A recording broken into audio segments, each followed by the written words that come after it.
Kia ora guys, welcome to another flip video session. Today we are learning to use doubling and halving to solve two-digit by two-digit multiplication problems.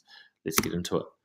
So from the last flip, we learned that we were able to modify the factors in a multiplication problem to make it easier for us to solve. So we are able to alter or modify the factors in a multiplication problem.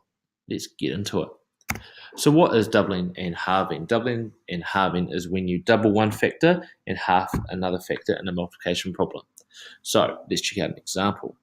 And it's a two-digit by two-digit example here. So we've got 32 times 16. Or what is 32 groups of 16? It's a pretty tricky one, and I don't know the answer. So what am I going to do? I'm going to apply the strategy of doubling and halving to this problem to make it simpler for me. So what factor am I going to double? What factor am I going to halve? One thing I've noticed is that they're both even numbers. And that's quite a big thing there. So if we've got two even numbers, we can apply the doubling and halving strategy more than once to it. So I'll take you through that example here. I've decided to double 32 and half the 16. So 32 times 2, or doubling it, is 64. Half of 16 is 8. So I've transformed 32 times 16 into 64 times 8. I still don't know what that is. So I'm going to go through that process again. I'm going to double and half again. So I'm going to double 64, and that is 128, and I'm going to half 8, which equals 4. So I've transformed 32 times 16 into 64 times 8, and I've transformed that again into 128 times 4. Again, still don't know the answer. So I'm going to do that again. I'm going to double 128 into 256, and I'm going to half 4 to 2.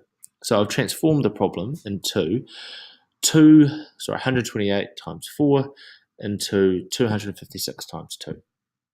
And now I need to do that one more time to figure out the answer. So I need to double 256, which is 512. Then I need to halve 2, which is 1.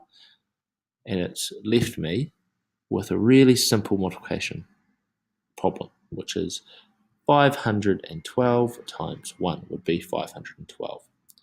So the answer to our original problem, which is 32 times 16, is 512. And you can see all I've done is I've kept doubling and halving all the way until one of my factors is a 1. And that makes it so simple. All right, and you can do that when it's a two-digit by two-digit problem and both numbers are equal. Or it could be a 3 by 3-digit number if it has equal, if it's equal or even number, I should say. All right, cheers guys.